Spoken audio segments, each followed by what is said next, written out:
ایمان پر خاتمہ یا الہی، ایمان پر خاتمہ یا الہی، ایمان پر خاتمہ یا الہی۔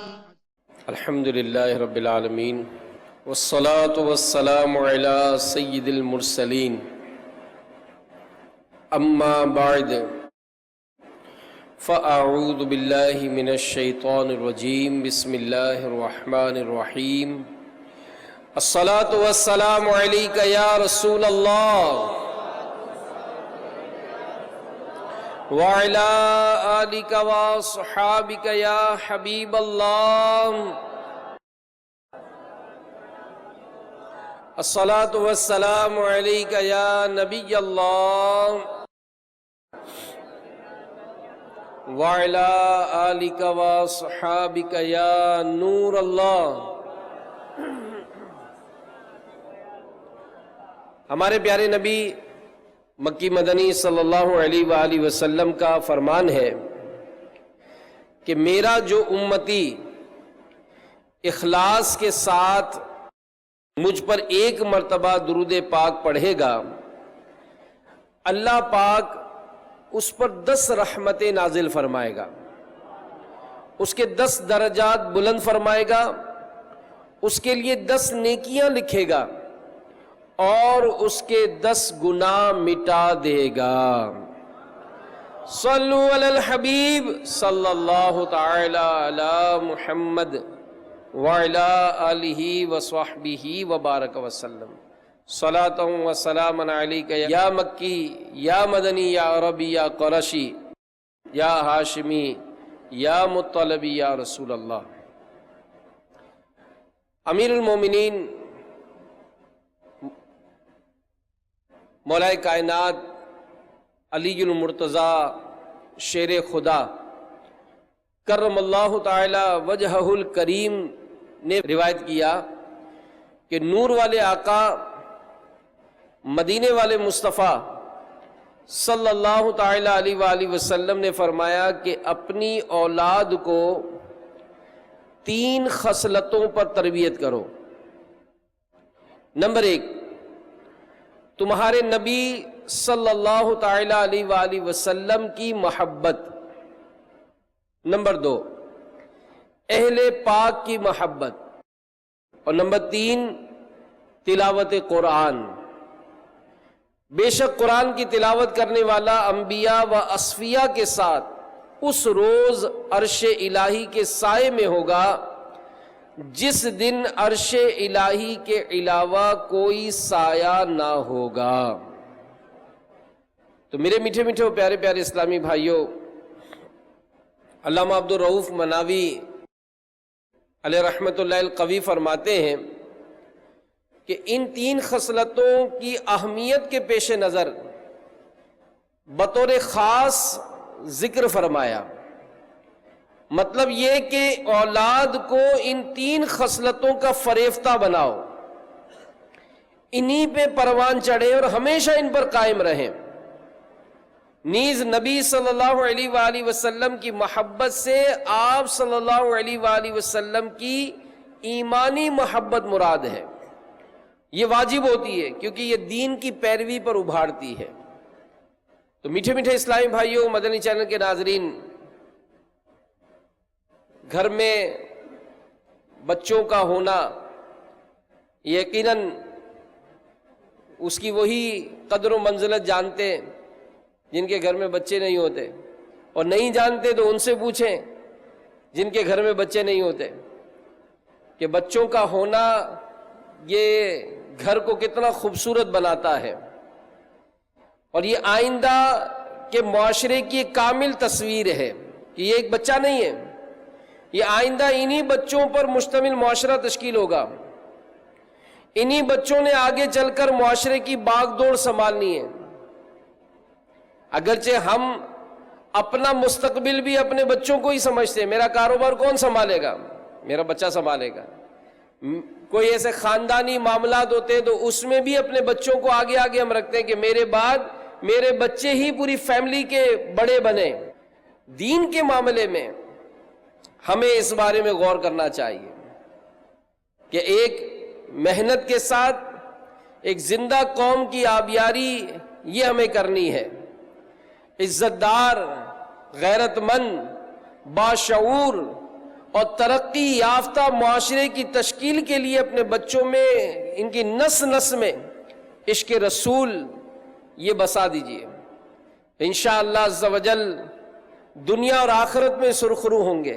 مسلمان ہیں نا، ہمارے بچے مسلمان ہیں، تو مسلمان وہ مسلمان کہ جس کی نس نس میں عشق رسول بسا ہوگا تو انشاءاللہ دنیا میں بھی وہ کامیاب ہوگا، آخرت میں بھی کامیاب ہوگا، موت کے وقت بھی کامیاب ہوگا.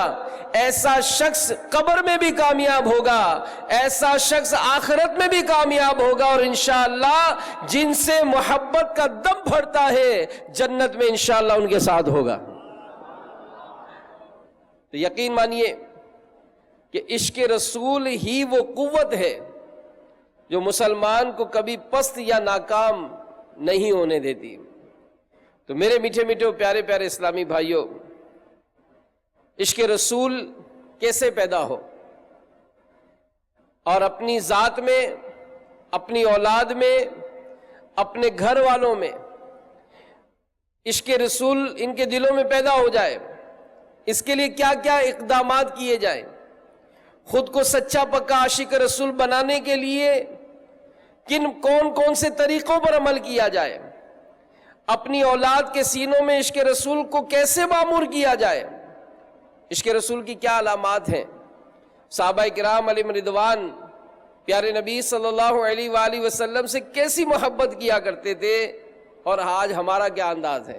ان موضوعات پر مشتمل انشاءاللہ چند باتیں آج کے بیان میں عرض کرنے کی کوشش کروں گا. تو اپنی اولاد میں عشق رسول پیدا کرنے میں سب سے اہم چیز یہ باپ کی اپنی عملی حالت ہے. اگر باپ اپنی اولاد کے دلوں میں پیارے نبی صلی اللہ علیہ وآلہ وسلم کی محبت پیدا کرنا چاہتا ہے تو پہلے خود اپنے اعمال و کردار کی اصلاح کرنی ہوگی، کیونکہ اپنی آل و نسل کو سچا عاشق رسول دیکھنے کا خواب اسی وقت شرمندہ تعبیر ہو سکے گا جبکہ ماں باپ خود بھی پیارے آقا صلی اللہ علیہ وآلہ وسلم کی محبت کا دم بھرنے والے ہوں گے، آقا کریم صلی اللہ علیہ وآلہ وسلم کی غلامی کا دعویٰ کرنے والے ہوں، اور ساتھ یہ بھی ضروری ہے کہ عملی طور پر پیارے نبی کی سیرت پر عمل کرنے والے ہوں، شریعت پر عمل کرتے ہوں، سرکار دو عالم صلی اللہ علیہ وآلہ وسلم کی سنتوں کے پاسدار ہوں، کھانے پینے، اٹھنے بیٹھنے، چلنے پھرنے، ان میں سنتوں کی کوئی جھلک تو نظر آئے نا. بھائی اگر ہم چاہتے ہیں کہ ہمارا بچہ عاشق رسول بنے تو خود ہمیں بھی تو کچھ عشق رسول کی جھلک اپنے بچوں کے سامنے دینی پڑے گی. اگر تربیت کرنے والا باپ یا سرپرست خود نیک نمازی، گناہوں سے بچنے والا، سنتوں پر عمل کرنے والا، پیارے نبی صلی اللہ علیہ وآلہ وسلم کا سچا پیروکار ہوگا تو بچوں پر بھی اس کی نیکیوں کا اثر پڑتا ہے. اولاد بھی بچپن ہی سے عشق رسول میں مچلنے لگتی ہے، اور ایسے مناظر ہم دیکھتے ہیں کہ جن گھروں میں سنتوں بھرا ماحول ہوتا ہے ان کے بچے، آپ کو ان کی اگر تصویریں وائرل ہوں گی تو وہ کسی نہ کسی مذہبی عمل کرتے نظر آئیں گے. یعنی ان کا بچہ نماز پڑھتا نظر آئے گا، سجدہ کرتا نظر آئے گا، ذکر کرتا نظر آئے گا، مرحبا یا مصطفیٰ کے نعرے لگاتا نظر آئے گا. اور اگر ایسا نہیں ہوتا ہے دوسری جگہ وہ گانے گاتا نظر آئے گا، وہ ڈانس کرتا نظر آئے گا، مختلف الٹی سیدھی حرکتیں کرتا نظر آئے گا. تو یہ بات ہمیشہ یاد رہے کہ ماں باپ کا جو کردار ہے وہ اولاد کی زندگی پر بڑا اثر کرتا ہے، بڑا اثر کرتا ہے. اور ہمارے اسلاف بزرگوں کی سیرت کا یہی انداز رہا. سرکار مدینہ صلی اللہ علیہ وآلہ وسلم نے جب دین اسلام کی دعوت دی، صحابہ نے اسلام قبول کیا تو ایسا والہانہ عقیدت، ایسی والہانہ محبت اور عملی طور پر ایسا عشق کا اظہار کیا کہ آنے والی نسلیں خود بخود ان کے مطابق عمل کرتی گئیں. اور یہی بزرگوں کی سیرت کا بھی ہے. تو یاد رکھیے کہ بچوں کے سامنے والدین کا جو عمل ہے وہ بہت ہی اہمیت کا حامل ہے.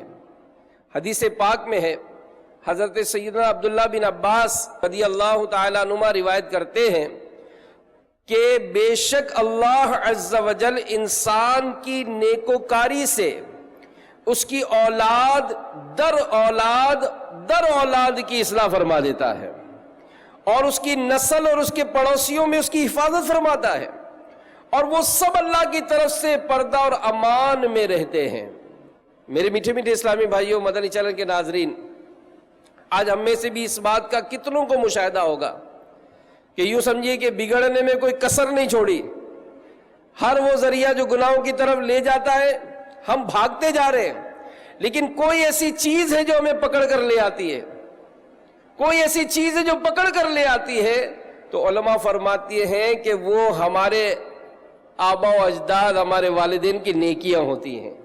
یہ ان کی دعاؤں کا صدقہ ہوتا ہے کہ بندہ گناہوں سے بچ کر وہ نیکیوں کی طرف مائل ہوتا ہے. تو ایک انسان، ایک باپ، والدین اگر اپنی زندگی نیکیوں میں بسر کرتے ہیں تو ان کی نسلوں تک کو اس کا فائدہ پہنچتا ہے. اور آج کل بدقسمتی سے باپ مغربی تہذیب اور اغیار کی عادت و اطوار سے متاثر ہو کر ان جیسے کام کرنے میں معاذ اللہ فخر محسوس کرتا ہے. اسلامی لباس کو اپنانے میں وہ آر محسوس کرتا ہے. سنتوں پر عمل کرنے میں اول تو اس کو پتہ ہی نہیں کہ سنتیں کیا ہوتی ہیں. عمل کرنے میں اگر کبھی کہیں کسی کا سامنا ہو جاتا ہے تو مذاق اڑاتا ہے. اپنے گھر میں بجائے ایسا ماحول پیدا کرتے کہ دین کی بات ہوتی، اسلام کی بات ہوتی، سنت کی بات ہوتی، عشق و محبت کی بات ہوتی، ہمارے گھر میں تو ناچ گانے چل رہے ہیں، فلمیں ڈرامے چل رہے ہیں، معاذ اللہ بیہودہ مناظر دیکھے جا رہے ہیں. تو جب ان تمام معاملات میں اس کے علاوہ اگر ہم اپنی اولاد کو کہیں تعلیم و تربیت کا جو انداز ہم نے اختیار کیا، کیا اس میں کوئی ایسا ذریعہ کہ جس ذریعے کے ذریعے ان کے دلوں میں عشق رسول پیدا ہوتا ہو؟ یہ بھی نہیں ہے. تو یوں اگر دیکھا جائے تو اس معاملے میں ہمارا آوے کا آوا بگڑا ہوا ہے. اپنے بچوں کو اچھا ڈاکٹر بنائیں، وقت کی ضرورت ہے، جو شریعت کے تقاضے اس کے مطابق. اپنے بچوں کو اچھا انجینئر بنائیں، وقت کی ضرورت ہے. اپنے بچے کو معاشرے کی تعمیر میں کردار ادا کرنے والا اچھا پروفیسر بنائیں، جو شریعت کے تقاضے اس کے مطابق، وقت کی ضرورت ہے. اپنے بچے کو ٹیچر بنائیں، وقت کی ضرورت ہے. لیکن سب سے پہلے اپنے بچے کو عاشق رسول بنائیں. اپنے بچے کو عاشق رسول بنائیں، انہیں سنتوں پر عمل کرنے والا اچھا مسلمان بنائیں، کیونکہ بقیہ تمام چیزیں دنیا کی ضرورت ہے، اور آقا کریم صلی اللہ علیہ وآلہ وسلم کی محبت، آپ کی سنتوں کی اتباع، آپ کی فرمودات پر عمل اور آپ کے اوامر کو بجا لانا، یہ دنیا کی بھی ضرورت ہے اور آخرت کے لیے بھی ضروری ہے. تو لہذا اپنے بچوں کو عاشق رسول بنائیں. تو اس کے لیے ضروری ہے کہ والدین، بھائی، جو بڑے بھائی بہن ہیں، جو گھر کے بڑے کہلاتے ہیں، وہ اگر چاہتے ہیں کہ ہماری آنے والی نسل یہ نیکی کے راستے پر چلے تو ہمیں خود اپنے آپ کو بدلنا ہوگا. بچے کو ہم، یہ بارہا تجربہ ہے، خاص کر مدرسوں کے شعبے میں یہ بارہا دیکھا گیا کہ گھر والے کسی صورت میں بچے کو حفظ میں داخل کرا دیتے ہیں. امیر اہل سنت اس میں بڑا پیارا مشورہ دیتے ہیں کہ آپ اپنے بچے کو حافظ بنا رہے ہیں، ایک بات آپ اپنے ذمے لیں گے، جب تک آپ زندہ ہیں یہ حافظ رہے، اس کا ماحول بنا کر دینا آپ کی ذمہ داری ہے. آج بچہ حفظ کر لیتا ہے لیکن اس کو وہ ماحول نہیں ملتا جس سے یہ حافظ رہے. تدریس کے دوران بھی اس بات کا مشاہدہ ہوا کہ والدین آ کر شکایت کرتے تھے کہ یہ نماز نہیں پڑھتا، یا آپ کے مدرسے میں پڑھتا ہے، یہ جناب گھر میں قرآن نہیں پڑھتا. تو بعض اوقات میرے جیسا جو شخص تھا وہ تو میں کہہ دیتا تھا، جن سے اپنی ترکیب ہوتی تھی، گھر کا کیا ماحول ہے؟ اب گھر میں جب 8 گھنٹے پڑھنے کے بعد بچہ مدرسے سے گھر آتا ہے آپ کی خواہش ہے کہ میرا بچہ گھر میں بھی قرآن پڑھے، تو کیا گھر کے دوسرے افراد قرآن پڑھتے؟ آپ کی خواہش ہے کہ میرا بچہ جو مدرسے میں حفظ کر رہا ہے وہ نمازوں کا پابند رہے، تو کیا گھر کے دیگر بڑے نمازوں کی پابندی کرتے؟ آپ چاہتے ہیں کہ میرا بچہ جو ہے یہ بچپن ہی سے سنتوں پر عمل کرنے والا رہے۔ میں آپ سے سوال کرتا ہوں کہ کیا آپ اور آپ کے گھر والے سنتوں پر عمل کرتے ہیں؟ اگر ایسا نہیں ہے تو پھر کس چیز کی آپ ڈیمانڈ کر رہے ہیں کہ آپ کا بچہ کمرے میں بند ہو کر وہ قرآن پڑھے، نماز پڑھے، اور اس کی ماں، بہنیں، گھر والے سارے فلمیں دیکھیں؟ ایسے کیسے چلے گا؟ اور پھر آپ نے اگر اس کو حفظ کرا دیا، اس کو حفظ کرانے کے بعد اس کو ماحول کون سا دیا؟ اس کو اٹھا کر ایک انگلش میڈیم اسکول میں داخلہ کرایا جہاں اس کے حفظ کرنے پر اس کو آر دلائی جائے۔ ارے آپ غور کریں اور سوچیں، یہ حافظ قرآن ہے، اور میرے پیارے نبی صلی اللہ علیہ وآلہ وسلم کا ارشاد کہ جس نے قرآن حفظ کیا وہ قیامت کے دن اپنے رشتہ داروں کی مغفرت کرائے گا، جہنم سے ان کو آزادی دلوائے گا۔ ان کے حافظ قرآن کے والدین کو قیامت کے دن تاج پہنایا جائے گا جس کی روشنی سورج کی روشنی سے بڑھ کر ہوگی، عزت و کرامت درجے اس کے بلند ہوں گے۔ ایسا عظیم الشان منصب ہمارے اس حافظ کو ملا، لیکن آپ نے اس کے بعد اس کو گھر میں کیا ماحول دیا؟ اس کی گیدرنگ کا آپ نے کتنا خیال کیا؟ آج دیکھیں اگر کوئی بھی اچھے اسکول کا کوئی طالب علم بن جاتا ہے، اس کے والدین اس کو عام لوگوں میں اٹھنے بیٹھنے نہیں دیتے کہ نہیں میرے بیٹے کا اسٹیٹس بلند ہے، تو آپ اپنے ان بچوں کے بارے میں غور کریں جن کو آپ نے حافظ بنایا، یہ مبلغ بن گئے، انہوں نے مدرسۃ المدینہ میں تعلیم حاصل کی، الحمدللہ یہ تہجد گزار بن گئے، یہ نفلی روزے رکھنے والے بن گئے۔ لیکن اب ان کو ایسا ماحول دینا یہ ہم سب کی ذمہ داری ہے کہ جس سے یہ حافظ قرآن رہیں۔ تو میرے میٹھے میٹھے پیارے پیارے اسلامی بھائیوں، اپنے اندر تبدیلی لائیں۔ اگر ہم چاہتے کہ ہماری اولاد عاشق رسول بنے تو خود اپنے کردار کا جائزہ لیں، نمازوں کی پابندی کریں اور سنتوں پر جتنا ممکن ہو عمل کریں، ثواب ملے گا۔ دسترخوان پر بیٹھ کر سنت کے مطابق کھانا کھائیں۔ آپ کہیں گے جناب یہ تو ہمیں نہیں آتا، تو آپ مدنی قافلے میں سفر کریں نا، دعوت اسلامی والے آپ کو سکھائیں گے۔ فیضان نماز کورس کے لیے آ جائیں، 7 دن آپ کو پورا سلیبس آپ کو دکھا دیا جائے گا کہ آپ کو پورا دن کرنا کس طرح سے آپ اپنے روزمرہ کے معاملات میں سنتوں کے مطابق زندگی گزار سکتے ہیں۔ آئیے دعوت اسلامی جب ان خصوصی اسلامی بھائیوں کو جو سن نہیں سکتے، جو بول نہیں سکتے، ارے ان کو اشارے کی زبان میں سکھا رہی ہے، تو ہم اور آپ تو سن سکتے ہیں، ہم اور آپ تو دیکھ سکتے ہیں، صرف وقت ہی تو دینا ہے، کسی کورس میں داخلہ ہی تو لینا ہے۔ اگر یہ سب لیتے ہیں تو پھر دیکھیں کیسی برکتیں ملتی ہیں۔ اور پھر آج اگر کسی کے والدین نے تربیت نہیں کی یا اس کے گھر میں ایسا ماحول نہیں ہے، تو اب کوئی ایسے ہی روئے پیٹے کہ جناب میں کیا کروں، میرے والدین نے میری تربیت نہیں کی، تو آپ تو ہمت کرو بھائی، آپ آگے بڑھے، آپ دعوت اسلامی کے مبلغ بنے۔ الحمدللہ بارہا ایسا تجربہ ہے کہ اگر کسی دیہات میں، کسی قصبے میں، کسی گاؤں میں کوئی ایک مرد کلندر اٹھا اور اس نے دعوت اسلامی کے مدنی ماحول کو اپنایا، سنتوں کی تربیت حاصل کی، الحمدللہ اس نے اپنے پورے گاؤں میں مدنی انقلاب برپا کر دیا۔ میں ایسے خاندانوں کو جانتا ہوں کہ اگر میں کہوں کہ ان کے خاندان میں کسی کو دیکھ کر بھی قرآن پڑھنا نہیں آتا تھا، آج دعوت اسلامی کے مدنی ماحول کی برکت سے ان کے خاندان میں حافظ قرآن کی ایک تعداد ہو گئی، عالم دین بن گئے، نسلوں کو تبدیل کیا ہے۔ تو یہ جبھی ہوگا جب ہم بھی آگے بڑھیں گے، خالی سوچنے سے نہیں ہوگا، پریکٹیکلی کچھ عمل کرنا ہوگا۔ تو اپنی ذات میں اگر ہم کوئی پازیٹیو تبدیلی لاتے ہیں، مثبت تبدیلی لاتے ہیں، تو انشاءاللہ اس کا اثر ہمارے اولاد کو بھی ہوگا۔ پھر دوسرا طریقہ، صحابہ کرام علیہم رضوان، ان کے عشق رسول کا کثرت سے مطالعہ کیجیے۔ صحابہ کرام علیہم رضوان نے کیسی کیسی مثالیں قائم کی، ایک جھلک سنیے۔ ایک مرتبہ نبی پاک علیہ الصلوۃ والسلام نے صحابہ کرام سے ارشاد فرمایا کہ اپنا مال راہ خدا میں صدقہ کرو۔ تو اس فرمان عالی شان کی تعمیل کے لیے صحابہ کرام نے حسب توفیق اپنا مال راہ خدا میں خرچ کیا۔ فاروق اعظم رضی اللہ تعالیٰ عنہ فرماتے کہ ان دنوں میرے پاس مال زیادہ تھا، تو میں نے سوچا کہ اس بار صدیق اکبر سے میں آگے نکل جاؤں گا، میرے پاس مال زیادہ ہے۔ تو کہا میں گھر گیا اپنے سارے مال کو جمع کیا، آدھا مال گھر والوں کے لیے رکھا اور آدھا مال لے کر پیارے نبی صلی اللہ علیہ وآلہ وسلم کی خدمت میں پیش کر دیا۔ سرکار مدینہ صلی اللہ علیہ وآلہ وسلم نے پوچھا کہ اے عمر، گھر والوں کے لیے کیا چھوڑ آئے ہو؟ عرض کی آقا آدھا مال گھر والوں کے لیے چھوڑ آیا ہوں۔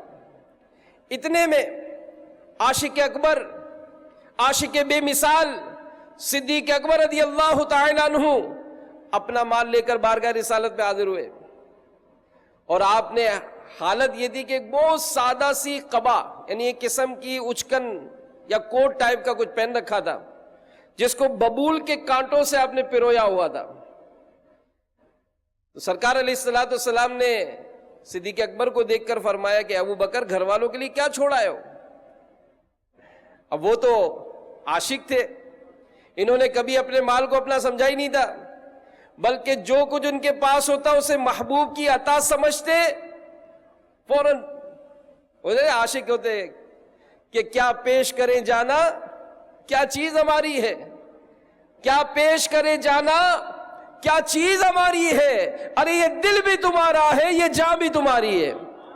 یہ نعرہ ہم بھی لگاتے ہیں، مگر جب کوئی دینے کی بات آتی ہے تو امیر علیہ السلام فرماتے ہیں کہ اگر مسجد میں بیٹھے کوئی بیان سنا کہ اللہ کی راہ میں خرچ کرو، اور نعرہ بھی لگایا کہ کیا پیش کرے جانا، کیا چیز ہماری ہے، یہ دل بھی تمہارا ہے، یہ جان بھی تمہاری ہے، نعرہ لگا کر کہا کہ بھائی چلو مسجد کے لیے چندہ دو، تو 10 روپے کا نوٹ بھی اگر مسجد میں دینا ہوتا ہے نا، اور جیب میں اگر 4 نوٹ ہیں، تو یہ دیکھتے ہیں کہ مریل نوٹ کون سا ہے، سب سے جو مریل نوٹ ہے نا وہ چندے میں ڈالتے ہیں۔ حالانکہ کڑک نوٹ 11 روپے کا نہیں ہوتا ہے، 12 روپے کا نہیں ہوتا ہے، 15 روپے کا نہیں ہوتا ہے، ہوتی 10 روپے ہی مالیت ہے، لیکن مال سے اتنی محبت ہے کہ اللہ کی راہ میں اگر کچھ خرچ کرنا بھی ہوتا ہے تو مرے دل سے کرتے، مرا ہوا نوٹ دیں گے۔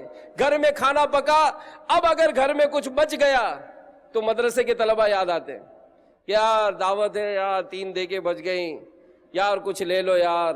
اب آپ مجھے بتاؤ اللہ کے بندو، رات کو 1:30-2 بجے آپ اپنے گھر کا بچا ہوا کھانا کسی مدرسے میں بھیجیں گے تو طلبہ تو سو گئے، یا کھائے گا کون؟ آپ سوچیں ہماری حالت کیا ہے، ہمارا انداز کیا ہے، کہ اگر کوئی بڑا عاشق رسول کہلانے والا بھی، کیا ایسا کبھی دیکھا ہے کہ جیسا اس نے اپنے بیٹے کا ولیمہ کیا تھا ایسی اس نے نیاز کی ہو؟ یہ امیر علیہ السلام چوٹ لگاتے کہ ہمارے عشق رسول کا معیار کیا ہے۔ جو سادہ دعوت کرتے وہ بھی جائز ہے، مگر کہ آمینہ کے لال کی ولادت کا جشن منا رہے نا، ارے تو دعوت ایسی کرے جیسے اپنے بیٹے کا ولیمہ کیا تھا۔ آپ تو وہی بریانی پلاؤ سادہ سا، اس میں بھی اگر موڈ ہوا تو گوشت ڈالا، ورنہ چھولے پر ہی یا آلو پر ہی گزارا ہو رہا ہے۔ تو ایسا کوئی آئٹم جو واقعی آپ کے پسندیدہ ہو، شہر کا سب سے اچھا باورچی ہو، اچھے سے اچھا مٹیریل ہو، اور پھر اس میں اگر ہم نے یہ سارا داخل کیا تو پھر مزہ آئے نا۔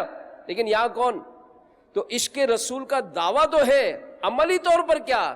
تو صدیق اکبر رضی اللہ تعالیٰ عنہ نے اپنے گھر کا سارا مال پیارے نبی صلی اللہ علیہ وآلہ وسلم کی بارگاہ میں نظر کر دیا، اور عرض کیا آقا میں اپنے گھر کا سارا مال لے کر آپ صلی اللہ علیہ وآلہ وسلم کی بارگاہ میں حاضر ہو گیا ہوں، گھر والوں کے لیے اللہ اور اس کا رسول ہی کافی ہے۔ سیدنا فاروق اعظم، وہ تو سوچا تھا میں آگے بڑھ جاؤں گا، یہ دیکھ کر حیران ہو گئے۔ اتنے میں جبریل امین علیہ السلام نازل ہوئے۔ نبی پاک علیہ السلام نے ملاحظہ فرمایا کہ جیسا لباس صدیق اکبر نے پہنا ہے ایسا ہی لباس جبریل امین نے پہنا ہے۔ پوچھا یہ کیا پہنا ہوا ہے؟ عرض کی یا رسول اللہ صلی اللہ علیہ وآلہ وسلم، اللہ عز و جل نے آج تمام فرشتوں کو بھی حکم فرمایا ہے کہ آج ویسا ہی لباس پہنے جیسا آپ کے عاشق نے پہنا ہے، اور ساتھ ہی اللہ تعالیٰ نے انہیں سلام ارشاد فرمایا ہے۔ اور اللہ تعالیٰ فرماتا ہے کہ اپنے رب سے یہ اس حال میں راضی ہیں یا ناراض؟ تو یہ پیغام محبت سنتے ہی عاشق اکبر صدیق اکبر وجد میں آ گئے، ان پر رقت طاری ہو گئی، روتے ہوئے عرض کیا آقا میں بھلا اپنے رب سے کیسے ناخوش ہو سکتا ہوں، میں اپنے رب سے راضی ہوں، میں اپنے رب سے راضی ہوں، میں اپنے رب سے راضی ہوں۔ تو میرے میٹھے میٹھے پیارے پیارے اسلامی بھائیوں، سبحان اللہ، یہ واقعہ سن کر عشاقان مصطفیٰ کے کلیجوں میں ٹھنڈ پڑ جاتی ہے، دل میں نبی پاک علیہ الصلوۃ والسلام سے محبت والہانہ لگاؤ یہ اس کا جذبہ انگڑائی لیتا ہے۔ تو یہ تو ایک واقعہ ہے، ایسے کئی واقعات ہیں کہ نبی پاک علیہ الصلوۃ والسلام کی محبت میں صحابہ کرام علیہم رضوان نے کیسی عظیم قربانیاں پیش کی۔ پھر اسی طرح اسلاف کی انداز کو دیکھ لیں، سنتوں پر عمل کرنے کی بات آتی ہے۔ حضرت ماقل بن یسار رضی اللہ تعالیٰ عنہ یہ مسلمانوں کے سردار تھے۔ حسن بصری فرماتے ہیں کہ ایک مرتبہ وہ کھانا کھا رہے تھے تو اچانک ان کے ہاتھ سے لقمہ گر گیا، تو انہوں نے لقمہ اٹھایا، صاف کیا اور کھا لیا۔ تو کچھ جو دیہاتی لوگ بیٹھے تھے وہ اشارے کر رہے تھے، یار کیسی گری ہوئی حرکت کی انہوں نے۔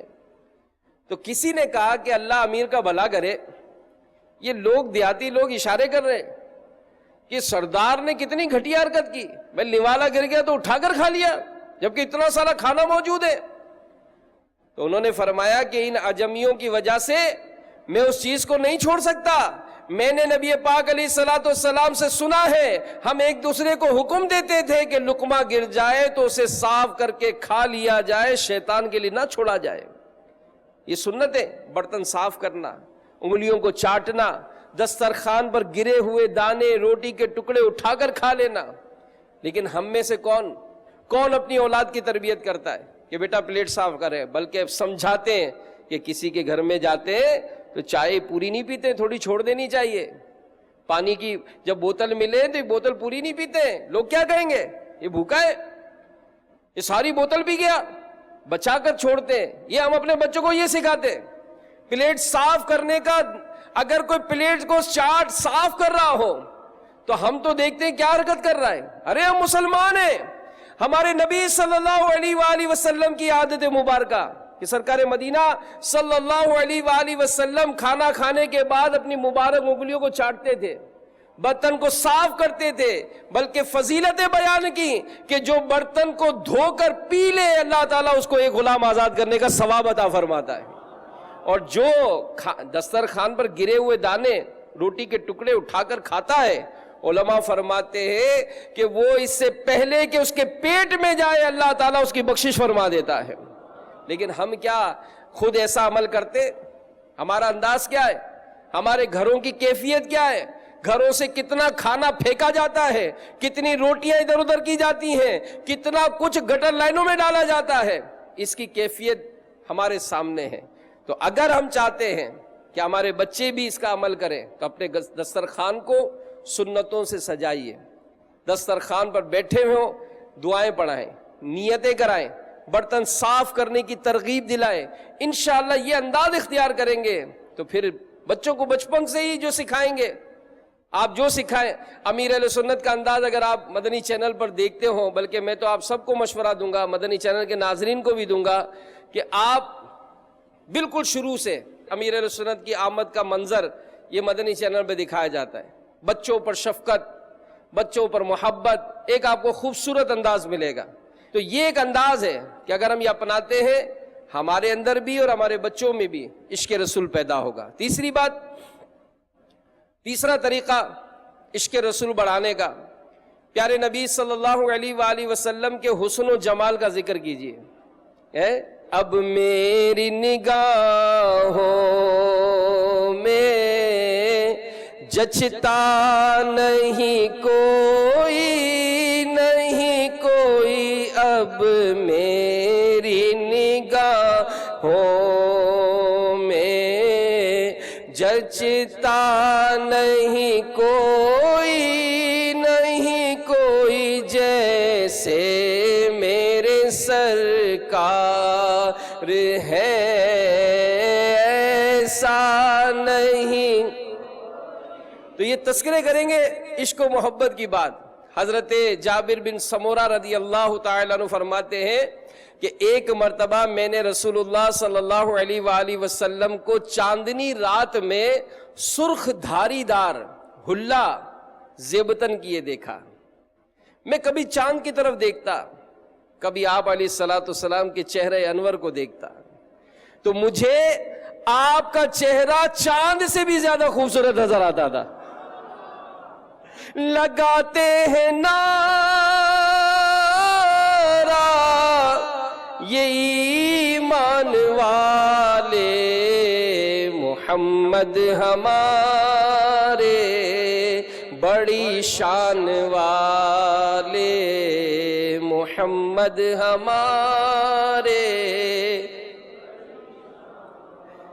تو مفسر شہیر حکیم الامت مفتی احمد یار خان اس حدیث پاک کی شرح بیان کرتے کیا لکھتے ہیں کہ صحابہ کرام کی نگاہ حقیقت بین یعنی حقیقت دیکھنے والی تھی.